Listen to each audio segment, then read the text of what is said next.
Rainer Maria Rilke lived from 1875 to 1926. He became one of the great poets of European modernism. He was 23 when he started the Book of Hours. It was published in 1905 when he was 30. So it's a young person's book. The main subject in the book is his attempt to find a settled relationship with God, whom is usually addressed directly. There's nothing predictable about Rilke's God. He appears in different guises, sometimes as a mountain, sometimes as a fledgling bird, and on one occasion as your next door neighbor, separated by the party wall. Often God is humanized, but sometimes he appears as a force of nature or of spirit, apprehended in moments of mystic enlightenment. My version of the Book of Hours is not a translation, it's a poetic version, and one that follows the rhyme patterns of the original German. Why did I embark on this project? Partly because reading a literal prose translation, I was taken by all kinds of surprises and frissons in the ideas and imagery of the book. And partly because on looking at published translations of the Book of Hours, I found that none of them quite worked as poetry. What was lacking for me was a natural sounding voice. This is something I worked at carefully within the confines of often quite rigorous rhyme schemes. Although when I read, you might not notice the rhymes because sometimes I've used half rhymes rather than full rhymes. The speaker of the poetry takes on different roles. Sometimes he's a monk, sometimes he's a Russian icon painter, sometimes a pilgrim. But all these roles are consistent with each other, and indeed they overlap. And there's a unified personality inhabiting them. I've tried to present this protagonist as a believable character speaking in clear, direct, fluent language, even when the meanings expressed are complicated and difficult, as they sometimes are.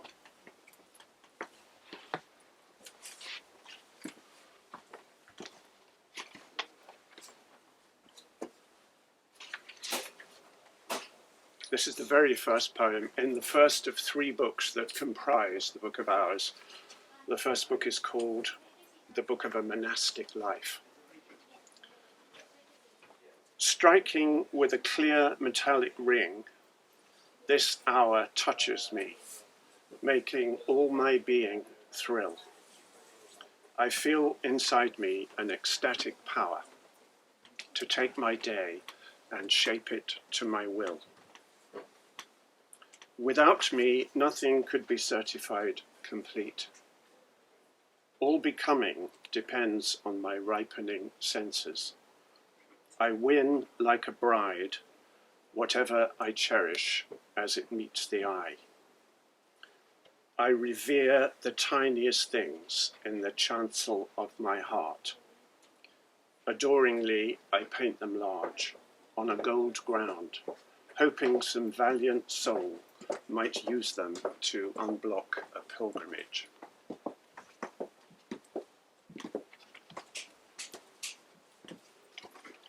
The Tree of Legend.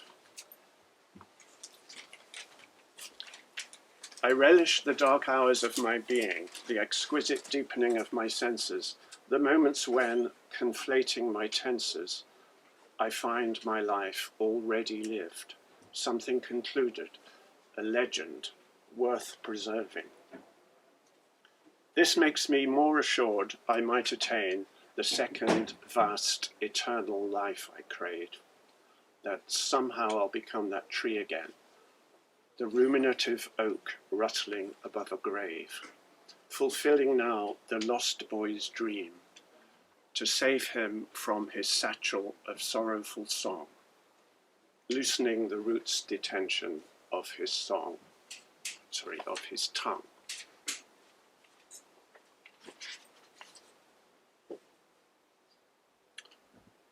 There are a couple of poems about Cain and Abel, and this is one of them. I've called it The First Murder. My titles are my own because Rilke saw this as one long poem divided into sections, and I found it more congenial to treat each section as a separate poem with a title. I found, again, it's addressed to God. I found love in your word and in the history of your gestures, your hands cupping themselves around our becoming as our world revolves, so warm and careful since our infancy. You said, live out loud and die more quietly. And again you told us, be. But before the first death came the first murder. A fracture broke apart the rings you'd spun. Screams filled the air at this atrocity, ripping up the voices that had just begun to raise you in gatherings here and there. A bridge slung over the abyss to heavenly bliss, for everyone the same. Ever since, those voices have spoken less fluently and even acquired a stammer, spitting out the fragments of your name.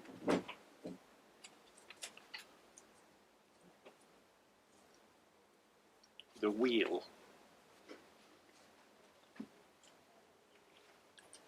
Anyone who takes all the calamitous pieces of a contradictory life and fuses them into a single spinning wheel drives the noisy revelers from the palace and finds his own inimitable ways of being festive.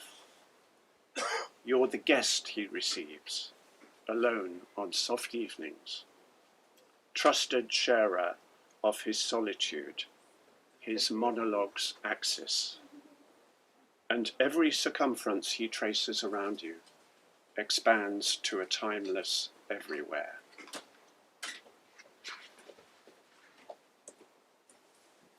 The next one is longer and slightly strange in a shift towards the end.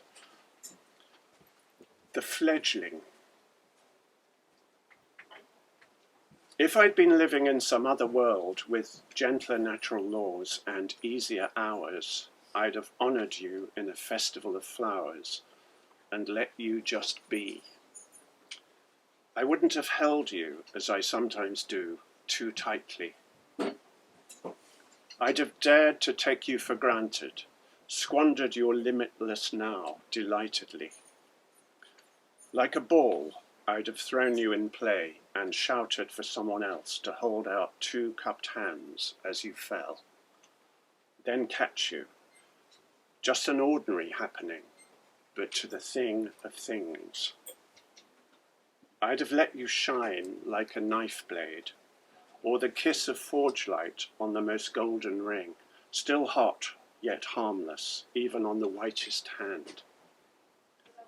I'd have painted you, not on a wall, but on the sky itself, your hinterland, in one broad sweep from edge to edge, unsigned, or sculptured you with grandiose panache, tall as a mountain or tiny as a seed that believes in rainfall, patient in the desert wind. In truth, it could be that I found you once. My friends had gone away, a failing memory. One day I had a vision of you on the ground, as if you'd fallen from high in a tree, a fledgling bird calling in panic. I felt a wave of compassion. No more would this bird be coddled in the nest. Tiny it was, the size of a baby's fist. In a spring, I dipped my hand, a little pool of water for it to drink, and tipped it near, and heard two hearts on such a different scale, thud fast and loud, and both of them in fear. He wrote about a number of painters, including Botticelli and Michelangelo. I'm going to read a sequence of 3 poems ending with the Botticelli one. They're all about the Virgin Mary. The Madonna. Often we're reminded of that shy young woman visited in her bedroom and woken, terrified, loved into a strange becoming, living in full sail and giving birth, chosen from many for this dutiful blossoming. We think of her voyage on uncharted seas, adrift on the currents of the ages, serene in servicing the cosmic mysteries. Her labour crowned her as our marvellous queen. Like festive bells, her story rang out loud in every town and village, every home. And she who was once so childlike and so cowed was lifted to greatness by the awesome thought of the son she'd lost, to give us hope for ourselves and those unborn, in palace or slum, by letting us know the taste of the trodden grape and healing wine whose vineyard she'd become.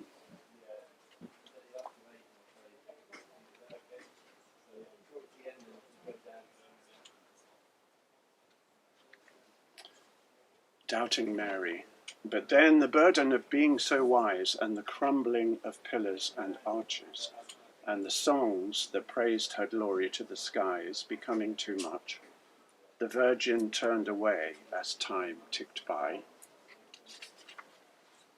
breaking free from her growing powers with a sigh, to stare at the coming pain unflinchingly and with dismay. Her hands lay empty, even of ordinary things. She loosened her hold.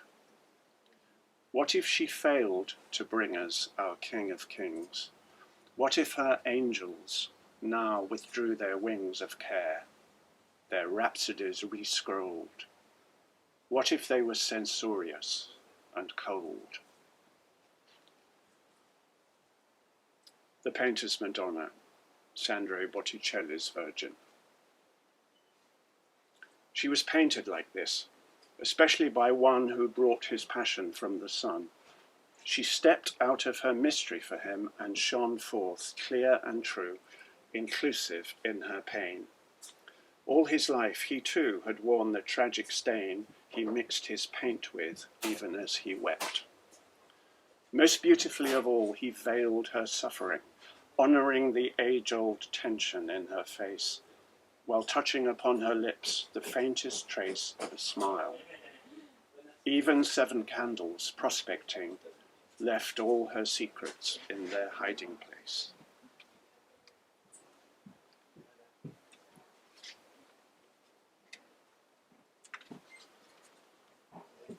Rilke was very sympathetic to young monks who felt the temptations of the flesh. And this is one of the poems that expresses this empathy. Against temptation to a young brother. Pray as you've learned to, as I did, on my guard against the same confusion, passion-scarred. Back from this war, I came to paint in praise of all those valiant souls and pious ways that made good sense of history's bleakest days. I've painted beauty, brandished like a sword. Pray truthfully. O you, my soul, this bud deep in my being, trust me to overcome my weakness. Give you a sheltered home, safe from the noises, loud in my surging blood. True wisdom gained will always cost us dear. Within life's shadow there's a dreadful chill. For the first time we're alone together here. We both know how these daily longings feel. As if when that local woman peddling pots in tattered clothes had smiled, we'd lost our wits to something near and dangerous and banned. Instead, I turn to what I understand, not what I see, and concentrate my thoughts on the view from imagined hills in a distant land.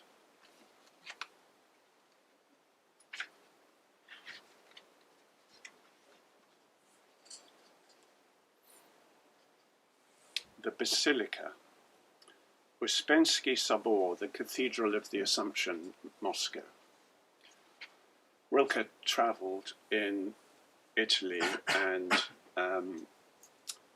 also in Russia a number of times, and was inspired by the art of Russia, the architecture and the icons in particular. In this basilica, sunlight seldom penetrates. From walls of stoneless shadow, statues loom. As if floating in space, they seem to come with messages more solemn than the tomb. Beyond are wings, the emperor's golden gates.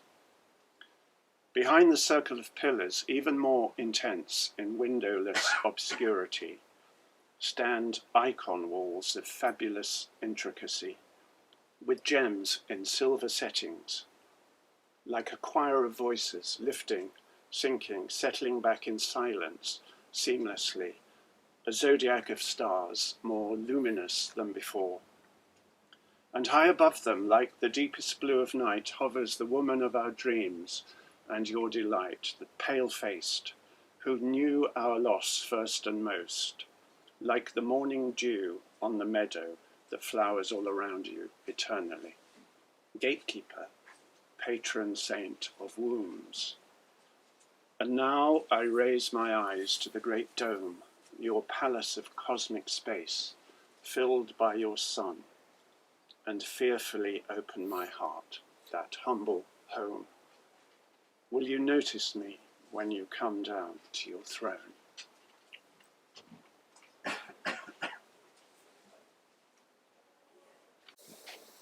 I've lived with the oldest monks and many a painter and writer, spinning off their histories and resplendent symbols.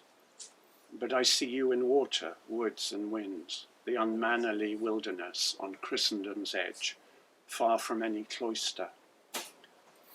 I want to show you at your most enlightening, depicting you not in ochre and gold, but in ink from apple bark in the age-old way. No pearls will choke you in their stranglehold. Your brilliance needs no further brightening. I'll chronicle your monarchs, saints, and sages in brief notes in the margins of my pages. The blink of ages flies like a summer's day.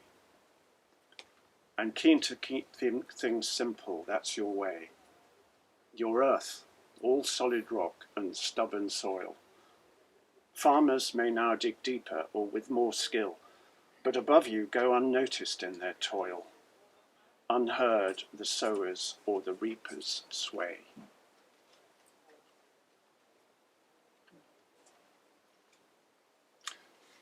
This is a short poem that was originally written as a love poem to Lou Andreas Salome, Rilke's girlfriend, but it was repurposed as a love poem to God. One of the commonly available editions of the Book of Hours is subtitled Love Poems to God. Put out my eyes. Put out my eyes, I'd be able to see you still. Plug up my ears, I'd hear you at your play. Even without feet, I'd manage to limp or crawl right up to you. Even without a mouth, I'd call you. Break off my arms, and I'd find a way to hold you with my heart, as if it were a hand. Stop my heart, and my brain would beat. And if you filled my beating brain with fire, I'd carry you in my blood, like my body's heat.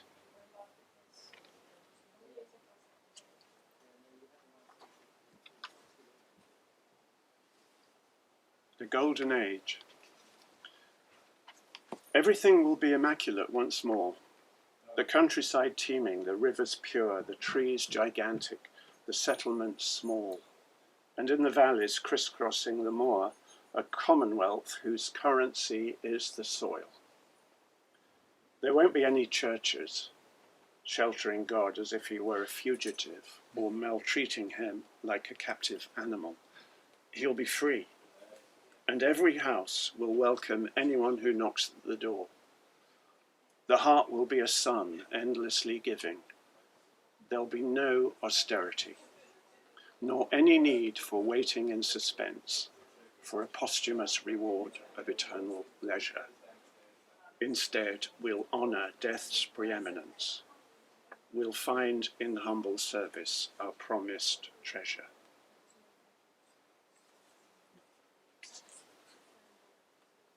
In good company. That's how I want to come to you, living on alms from grudging strangers in a foreign land. And should the way become uncertain, I look for a band of elders, never leaving their sides as I made the arduous trek, watching their knees emerge alternately from long undulating beards, like rock after rock from a stream, sending up spray.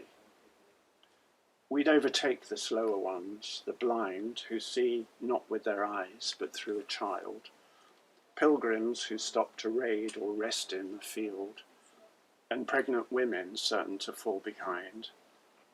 And in my mind's eye all are comradely. Men would view me as sworn to them by blood, women as a loyal friend to the sisterhood, and all stray dogs would wag their tails at me.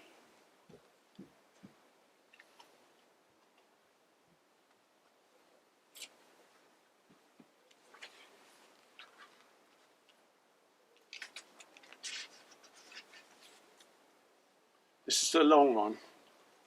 It's got a touch of reactionary thinking about it, but I'm going to read it anyway because I really love the way it paints a picture of the wilderness and the people in it. Palaces, camps and ports. I've known palaces as vibrant as living things. They preen themselves like those resplendent birds with raucous cries.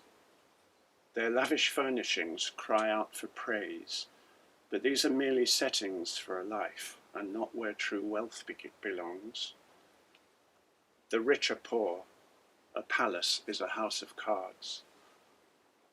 By contrast, think of wandering peoples moving like morning clouds for endless miles in caravans across a vast green plain with shimmering flocks of sheep and a chieftain who knows no other home than this wild terrain.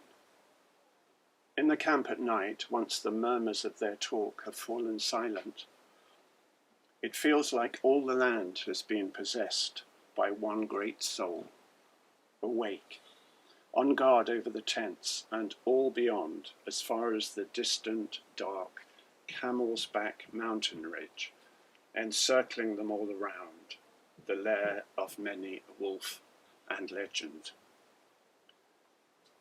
And cattle also cross the plain. On the drovers' ways, their smells, where they pass, linger for many days, warm and heavy, not scattered when the wind blows up the valley, and like the wine that flows all night at a princely wedding party, milk pours from the she-asses copiously. Imagine also those sheikhs of the desert sands who sleep on an old worn-out carpet, yet for their favourite mares will fondly set rubies in silver combs which in the night make droplets of the dying campfire's light. Think too of those princes who see no worth in gold, since gold lacks any scent. Instead, they enrich their palaces with the breath of amber, almond oil, and sandalwood. And contemplate the white Tsar of the East, to whom age-old tradition gives the role of God-King. In anguish he beats his breast. As he lies weeping on the floor tiles, full of self-lacerating thoughts, he knows that all his hours of paradise are forever lost. Now turn your mind to the mercantile elite of the old ports, who took the greatest pains to purchase lovely pictures to create a heightened version of their existence, and then outdid that grand wishful mirage by the long extension of their golden age. Folded into the city's cloak like a sheet of paper, they were pale, prescient, great. Those days are gone, when sheltered by absolute power, life could be natural and strong, and soul untamed. Empire is a memory of a summer shower no one will seek to summon back in prayer. We pray for the poor to be simply poor, not shamed. And then just one more from this book before I move on to a later work. It's about St. Francis of Assisi, who was associated with the Poor Clares, an order of nuns in Italy. In poverty, there's nobility. In property, disgrace. He gave as alms to the church and to the poor the proceeds from selling velvets and cloths for his merchant father. Challenged in the marketplace before the bishop, he stripped off his fine clothes. All that a stained heart loves, a pure heart loathes. Warm, youthful soul, brother of nightingales, he lived among the poor, distributing truths like bread and taking pleasure in the earth's surprises. Snake-like, his eyes had shed their scales. His gladness only gained in strength. Fatigue he never knew. Age brought no weakening. Along the meadow's edge he walked in dialogue with tiny, delicate flowers. As if speaking to family, he told them of his need to fill his days with duty, unstintingly dispense kindness and joy to all. He'd learned the skill of noticing whatever makes a difference, all those little things. He moved from level to level of light, his cell shining like a lantern, his face with unfurrowed brow showing a smile which grew with its own life, like a young girl settling down as a wise, warm-hearted woman. And when he sang, he brought back memories, even of forgotten lives, the way things were. A stillness fell around his honeyed voice, broken by a trembling in the sisters' hearts at the touch of their bridegroom brother. And then the pollen of his song was flung into the air, a soft, golden miasma rising from his throat, and hanging among bees and hoverflies, then softly sinking down past the petals onto the stigmata. Green-blooded bodies, elated by the capture of flawless gametes, greeted them as souls and closed their eyelids, petal-like, in rapture. By midnight, their hair was glowing with love jewels. Nature felt the frisson swept its fertile womb. Cherubim, like archangels or butterflies, came down to visit animals and tell them of impending birth, and all because of him, who spoke the languages of wolf and lamb, clover and birch, and taught them fruitfulness. And when he died, lightly, as if without the burden of a name, his seed spread all around on breezes and streams and fell in a golden sheet of song, fluttering gently to the ground. His dying prayer was heard across the land, and the sisters came and wept for their dear husband.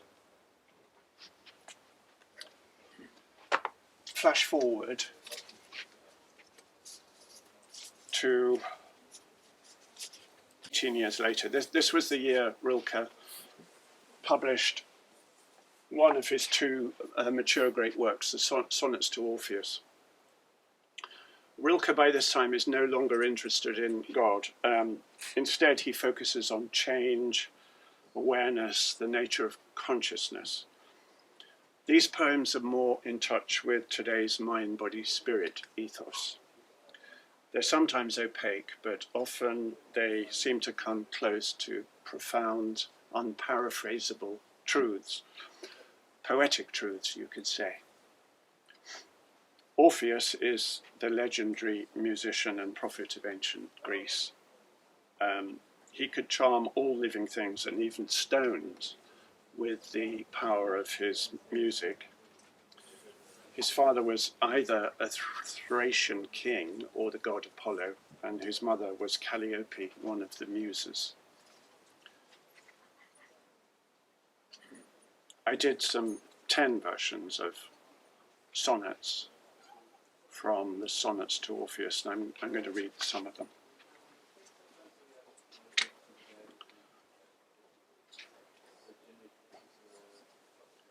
Awakening. A tree grew like an embryo as Orpheus cleared his throat to sing. Its roots coiled through the uninhabitable maze of the ear. Leaves uncurled from branches, note by note, a fresh life beckoning.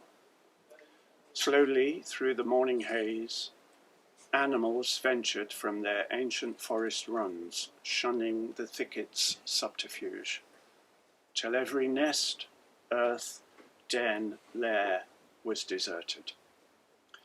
If they came so quietly in the seed-flecked air, it wasn't that they were shy, or brutishly dumb, or cunning. It was just that they wanted to listen.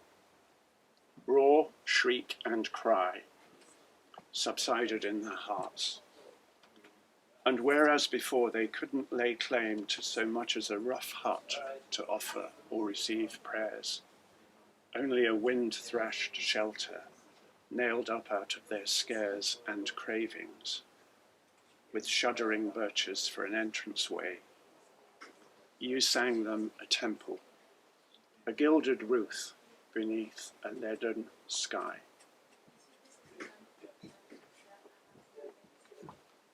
Gentle souls, walk with me sometimes through the breath of strangers, which parts like rain, tremblingly brushes your cheeks, then behind you with a parting tremble joins together again. Strong, compassionate ones who reach the plateau of the heart's new capital, settle here. Mark how your arrows love the bullseye and the bow, how your tears extend your eyesight through the dark. Don't be afraid to suffer. Learn to give back heaviness to the dead weight of the earth, its mountains and seas, nothingness to the black hole inside the earth's core. Though all the trees you planted as children now have the girth of monsters, still there are spaces and the breeze. Just going to read two more,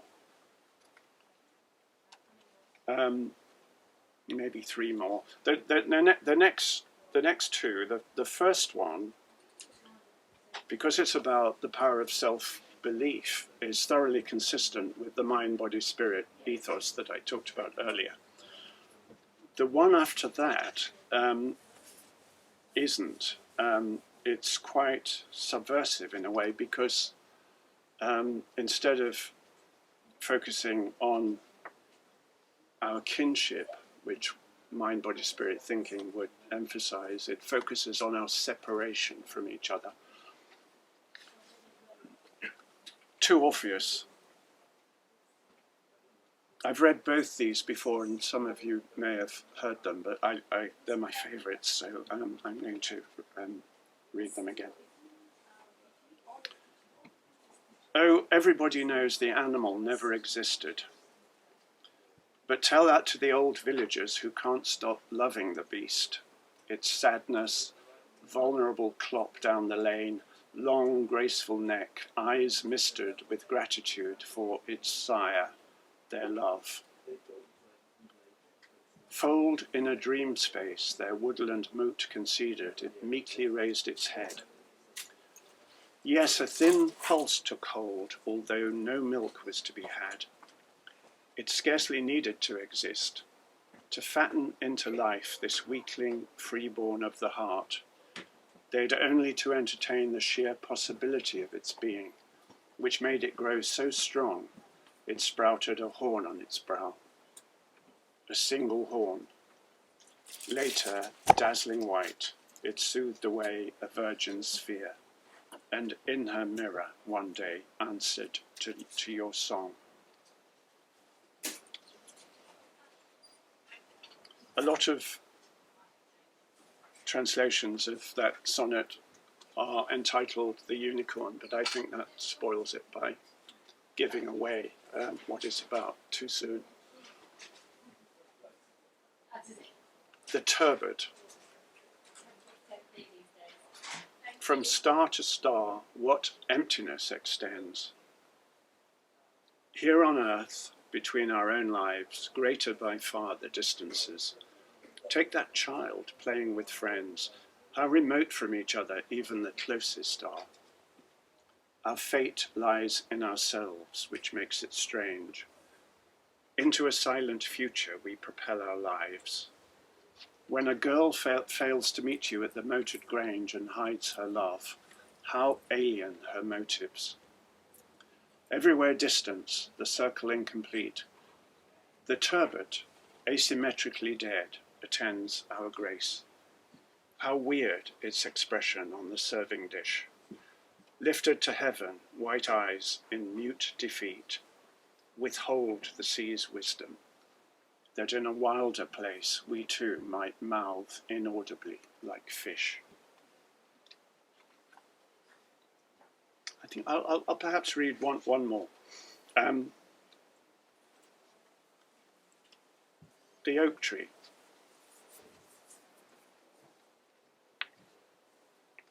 If you summon me at all, summon me to the hour that always holds you back, that slobbers in your face like a dog, that seems bent on a show of power, then scampers off on some mad pheromonal chase, when you reappear with the lead in your hand. What you lose this way is the thing most yours. We're free. We thought there was a welcome planned, but find ourselves dismissed, excused our chores. We climb an oak tree, scrambling for a toehold. Often we feel too young for all that's old, and yet too old for what we never tried. To praise is the only way we can be sure of being just. We are the branch, we are the saw. Sweet danger ripens as our dreams divide. Thank you.